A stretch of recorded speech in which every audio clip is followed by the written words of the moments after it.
Good day, beautiful, bountiful, beloved, immortal beings, and good-looking people. Maybe you're good-looking, so always looking for and finding the good. You found good in abundance because you tuned in consciously and conscientiously to Eye on Las Vegas with your humble host, Barry Shore, the ambassador of joy. And we are just so happy that you're here. You're going to have such a wonderful time today. Of course, every time we do this, I say, this is just so special because I'm going to be living my dream through our wonderful guest, Brock, today. So you'll just be on another minute. You're going to meet him and you'll understand why.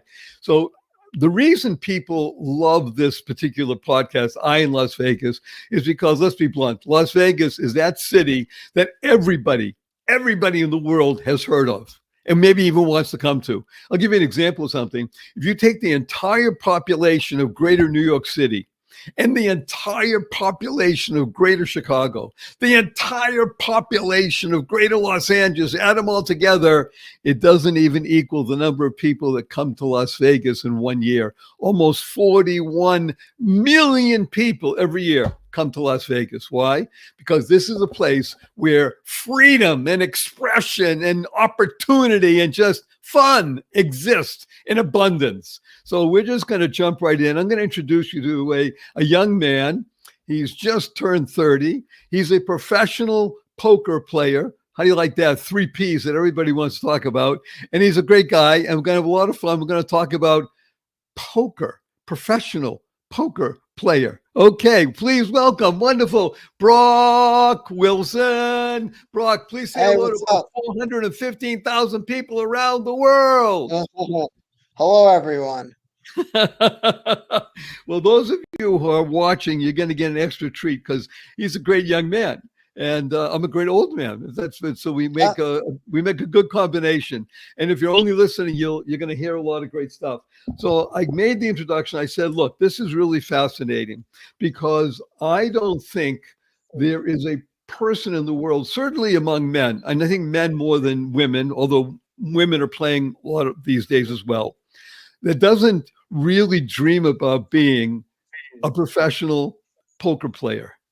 I mean, let's be blunt. Yeah, I mean, it's been a dream. It's a dream come true for me. So, yeah. Well, I can tell you, for me personally, I never dreamed about when I was growing up of being a professional poker player, but we played a lot. I played a lot in high school. I played a lot in college. I did, thank God, very well. But I also had my downs as well as my ups, which we'll talk about. So I just want to jump right in and talk about you because you're living here in Las Vegas because let's be blunt, Las Vegas is a place that attracts the kind of opportunity that really is about playing poker, having fun, and doing it in a big stake way. Now, we're not talking millions yet, but I want you to discuss that. However, I'd like to know your background. Where do you come from, Brock? And how did you get involved in this? Yeah, so I'm originally from New York, from Westchester, New York. I grew up in specifically Ardsley. I was always sort of focused on sports and school. I had a very active sort of life with sports after school, studying and doing all that. And sort of what ended up happening in high school is I got introduced to poker through some friends, and it started, I went through a bunch of phases in high school. I got in middle school and high school. I was really into guitar. I was really into skateboarding. And then like my new sort of passion turned to poker in like the 9th grade. And it's all I wanted to do. Anytime I wasn't really doing something related to sports, or school, I really wanted to just do something related to poker. And I went to college. My parents sort of were like, well, you really like this poker thing. Let's try and apply it to something. So, finance made sense. Finance is in my family history and everything. So it made sense to go to school for finance. I went to Fordham University. It was a great experience. By the way, if those of you who don't know about Fordham, Fordham, because we have a worldwide audience, look it up. It is a great school. Yeah. Yeah, it was a really good experience. Right outside New York City, in the Bronx, right outside Manhattan.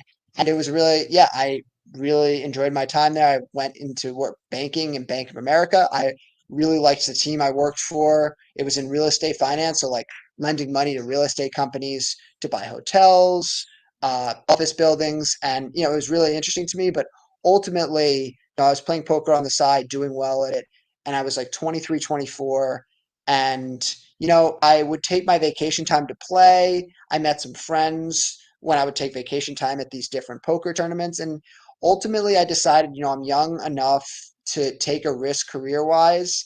And I made sure to keep contact with everyone who I worked with at the bank. I still have good relationships with them. And, in case it didn't work out, but, I took the risk. I'm really glad I did. It has some ups and downs for sure, but ultimately it's been sort of a steady rise for me. And I'm just really happy being able to do what I love, because ultimately, even if I did this and made 1/10 the amount that I'm able to, fortunately, I would still do it. So it's really nice to be able to do something I really enjoy day to day. And, being my own boss and making my own schedule is really nice. But really, even if, it's about just really enjoying the game, learning and trying to improve and just do my best and try and compete against others who are, doing the same. So let's unpack a few things here, because there are two words that you use that I really want to emphasize to people: risk and young. And I urge everybody that's listening. Uh, I'm blessed to tell you also, when I was much younger, I decided to take risks. And when you take a risk when you're young, not wild, but in the sense of understanding that there are risks and rewards, and say, why not? What's the worst that can happen? Okay, fine. Like you said, you can always go back to banking. Such the point is, though, that you used your youth and your mind and having fun. Now, everybody listening, you got to understand. Look, he's smiling right away. If you're doing something that you're not having fun at, well, shame on you. If you're doing something you have fun at, and you have a risk, and the reward is even greater than the risk, and you're young enough to withstand the pressures of growing and learning more, well, then why not? It's so wonderful. I want to go and ask you about, like you said, playing a lot. So when I was growing up, and I'm only mentioning because of our age differential is such that it's 45 years. So that we didn't have the internet. We didn't have online poker. So the only way you could really learn is by playing against other people. I Yeah. presume, there's just a presumption that when you were learning, you got the skill set because you were doing a lot of online poker. Is that true or not? Yeah, so I actually was I when I first got into poker, I read all the books I could find. I was aware that there was stuff online, but I back, I'm 30 now, so like I can't imagine kids in high school today. It must be everything must be online. 12, 15 years ago, there was a lot online, but there was still like people liked reading physical books. I always was cool with it, so I read a lot of books, played with my friends, and then as I got a little older, towards like 18, I started playing more online, but I was playing a lot, learning a lot just from 14 to 18, mostly without the internet, to be honest. But yeah, now, I mean, there's all the learning I do is online now. I don't read any books at all. Like it's just all the world has changed a lot, even from when I was in high school, to be honest. So ton of learning online. And fortunately my parents paid for college, which was massive for me, because all I had to do, which was just such a big, I can't, express how thankful I am for that, because honestly, it was like enabled me to like play on the side, save some money, and then use that to then, invest in myself, because I'd use that money then start playing bigger poker tournaments and taking larger risks, and work my way up to ultimately, what I'm able to play today, invest in myself, invest in others who I believe in. And yeah, that was massive. Learning online, playing a lot of online stuff, but also, being really open minded. Listening to a lot of different people. Like, the thing I always say is that even if I think I'm better at poker than someone else, you can always learn from someone else's perspective. You're not going to be better at everything than everyone else. Like, there's a reason that, like, you know professional athletes have coaches that are not as good at the sport as them. It's because they're different people have different perspectives, And yeah, so I do a lot of learning online, but I'm very multifaceted with the ways that I focus on learning and improving, because you always have Okay, to learn and improve it. good. Yeah. Let's unpack a Otherwise you couple of things. Again, two words. First of all, thanks. To be able to recognize what your parents did for you in providing you with the opportunity to not have to work and do other things to pay for your schooling. And I'm glad you did a big shout out. I'm a big fan of your father, as you know, can- great guy and yeah, such. And so, yeah, yeah, yay, Jeff, yay, Jeff. Okay, the other thing is that you yeah, understand the I word, and the I word is investment. Notice what you're saying.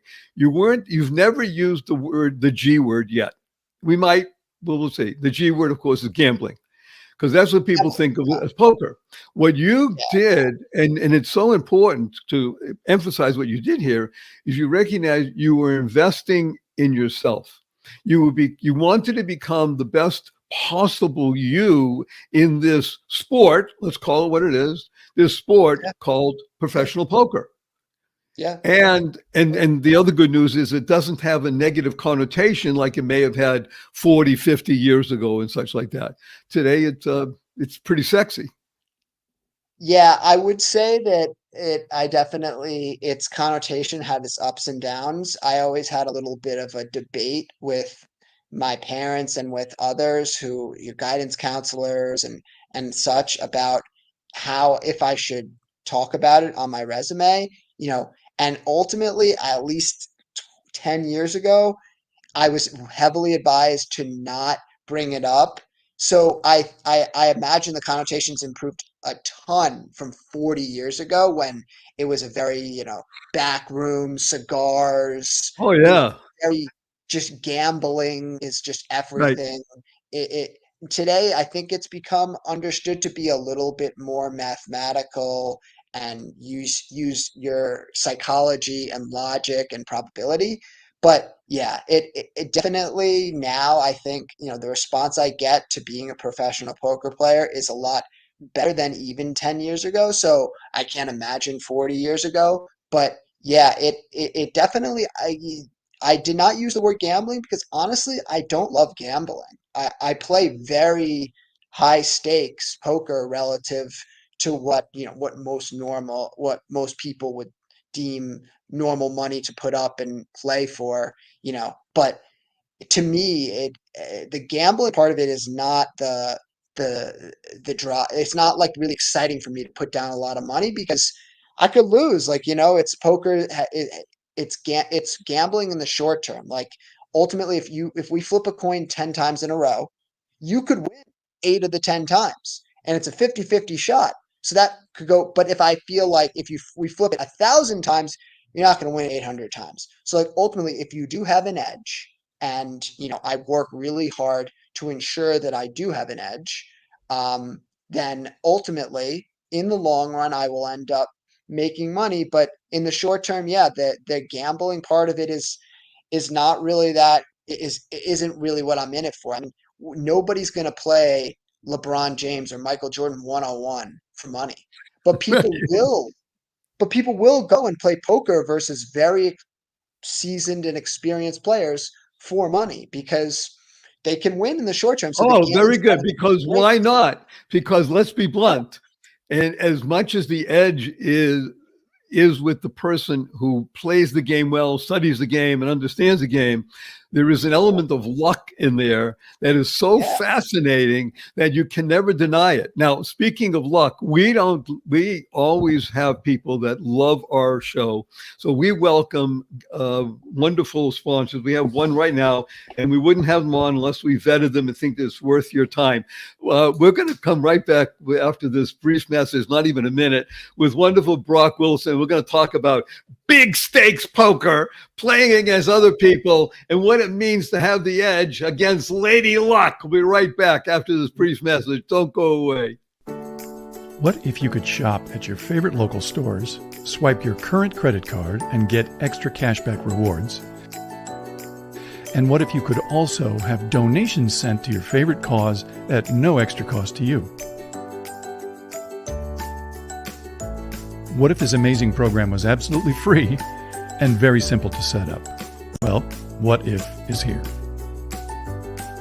Welcome to Einstein Cares, where your everyday shopping gives you and your favorite cause extra money. It's fast, it's easy, and effortless.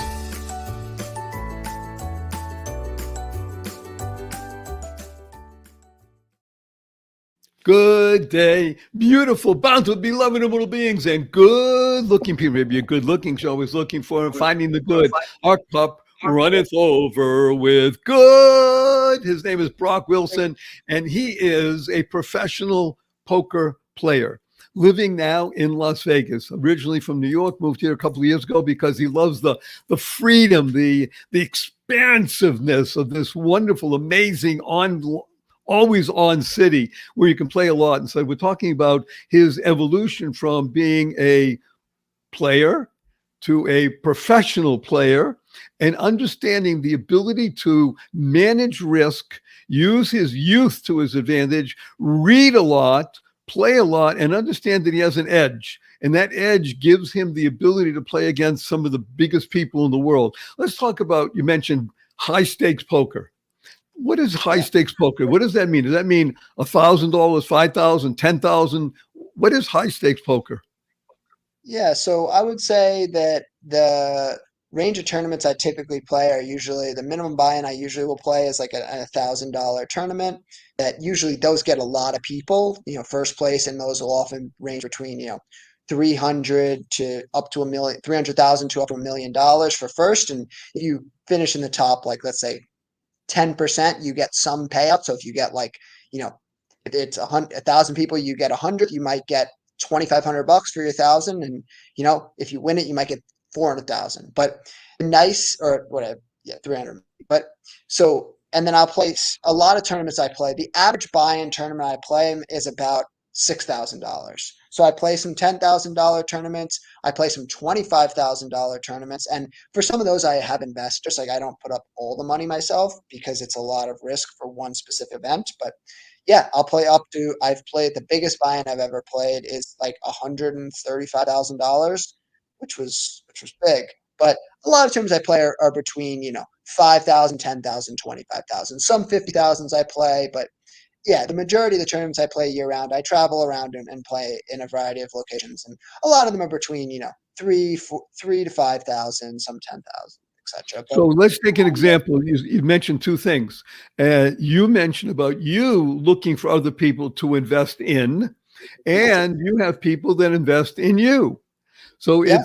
it's really, as we say in the racing world, the sport, in the horse racing world, you bet on the jockey, not the horse.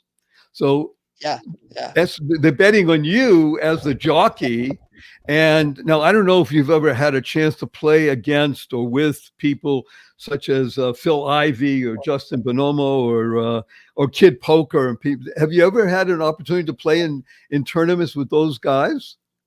Yeah, I play a good amount with Daniel Negreanu, Kid Poker. I play with Justin Bonomo. I mean, I've played with Phil Ivey once. Phil Ivey's a little bit of a tougher guy to play with. He will only play the ultra high stakes, like 150,000, 100,000. I mean, Phil Ivey is a very much he's a legend of the game. I mean, all the people you listed are, but he's very select with what he plays. He doesn't play as many of the more affordable tournaments, the 5,000s and 10,000s and whatnot. But yeah, I play a lot with Daniel Negreanu.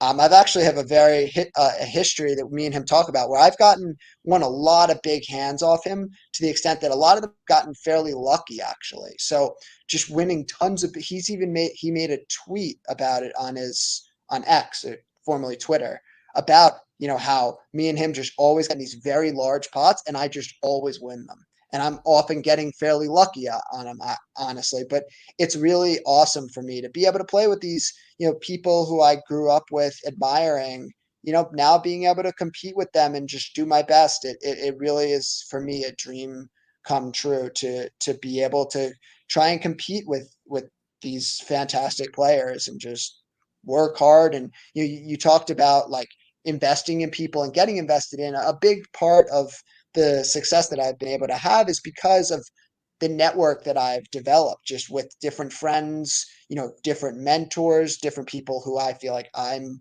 more of the mentor role with them. But again, like I said at the beginning, it's you can learn from everyone. So even people who it's more me helping them because I have more experience and have spent more time looking into certain things.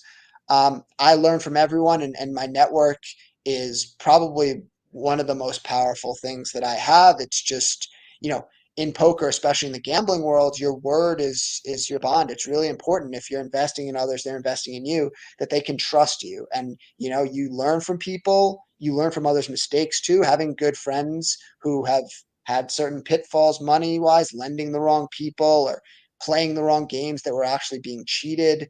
There are pitfalls that are involved with inherently with playing in poker in Las Vegas and anywhere, that when there's a lot of money to be won and lost, there are bad characters that come out. So having a good network also enables you to vet different people who you come in contact with and learn from different people. And overall, yeah, like I've been really, really fortunate with how everything has panned out for me.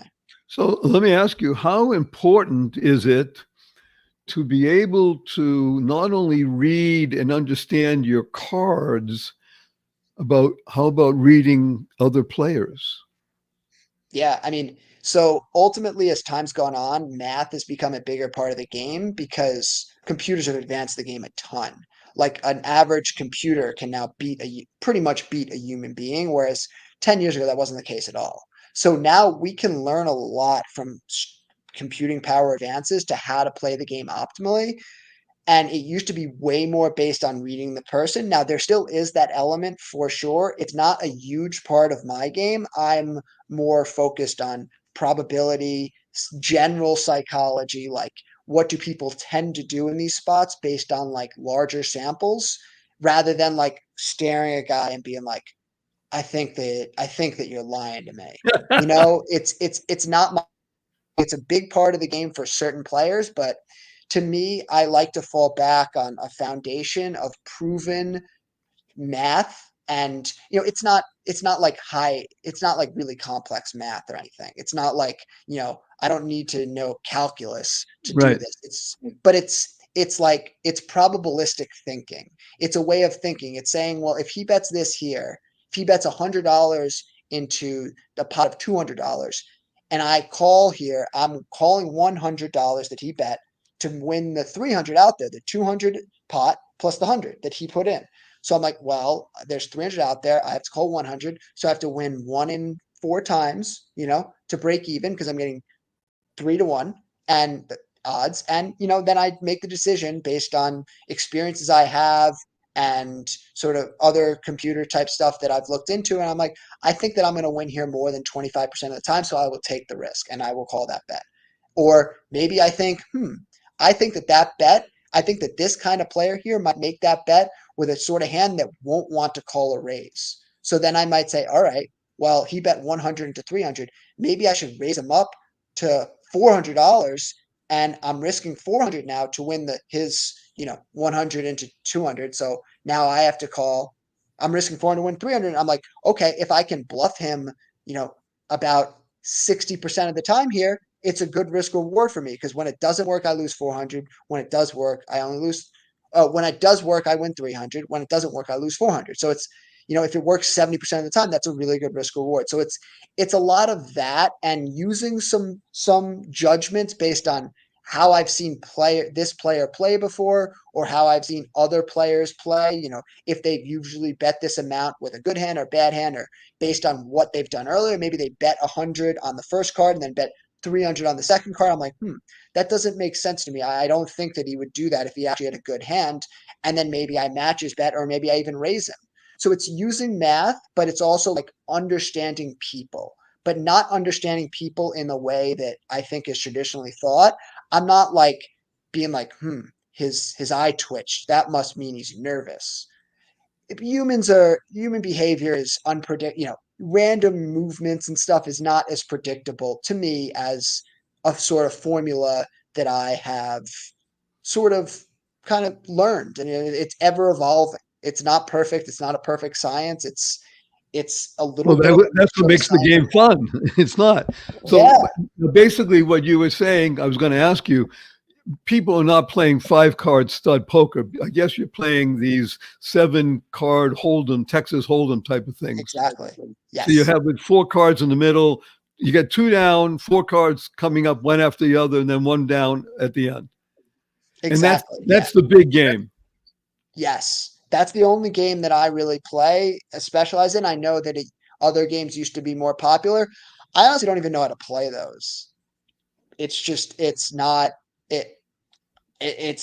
needed. Like there's not that many people play it, and the biggest tournaments and games are played in Texas Hold'em. So I honestly didn't even really learn the other games. It kind of they were dying out before I really Right. got into poker. And Well, really in Texas Hold'em, nobody's going to win with a pair. I mean, usually you're going to 2 pair at least, or you can still win with a pair. Yeah, it depends. I mean, again, you only have to, you don't, it's not about the hand that you have to win. It's about having a better hand than your opponent or convincing your opponent that you have that hand. A lot of times you don't even get to see what, like, I would say like 80% of hands don't go to showdown, meaning Well, that's that's exactly what I was going to ask you. If you don't get to see, then it's hard to gather data about what's going on all the time. It's okay. yeah.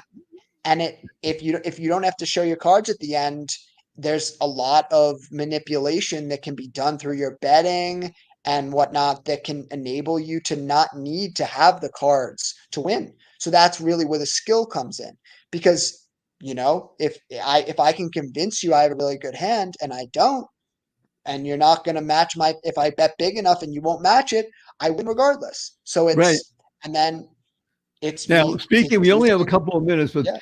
and I really want to get to this and then ask you 2 quick Yeah. questions. You recently won a big tournament. How much did you win, Brock? Yeah, so not to toot my own horn too much, but I actually won a few big tournaments. The one that I most recently won was for 330,000. A couple months prior Wait a to minute. that, I want to say it again. $330,000. Yes. Another one. the one before that, I won for $626,000. And the one before that, this is all in the last 4 months. It's been a very fortunate 4 months. I won it for 571,000. So if you add that together, that's what's called $1.5 million. Yeah, In I mean, a pretty much. 30-year-old, very pleasant, well-spoken, fun guy who took the risk when he's young. And I urge everybody, this is all about poker, but I urge everybody out there listening, take the risk when you're young, whatever it is that strikes your fancy, and make sure you're having fun doing it. I'm sorry to say these words, Brock, but we're coming to a close of our time together. So I have 3 quick questions for you. You ready? Yeah. Will you come back? Will you come back again? Sure. Yes. Good. Number 2, Brock Wilson. At this point in your life, what's your most fervent desire? Just my most fervent desire is just to be able to continue to compete and be successful at the game I love. Honestly, it's I don't have any other near-term or long-term plans, and you'll be happy. I guess that's just try and do what makes me happy. And right now, this game is just the people I've met through it and the actual playing of it makes me really happy. So it's a wonderful coda.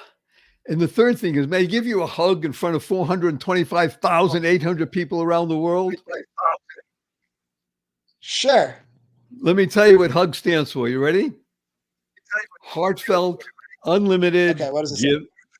Okay, heartfelt, unlimited giving. Here we go. 1, 2, 3.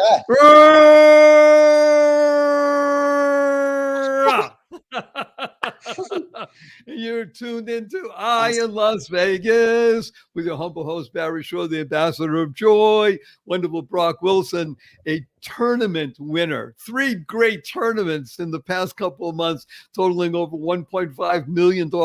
He took the risk. He's using his youth, and he's doing something good with it. He's learning how to become the best possible him. And I urge everybody, that's what you really want to do in life. Become the best possible you. When you do that, guess what happens? You make the world a better place. You build more bridges of harmony, create more joy, happiness, peace, and love. So a blessing from Brock and Barry is go forth. Live exuberantly. Spread the seeds of joy, happiness, peace, and love. Go mad. Go make a difference. Brock, don't go away.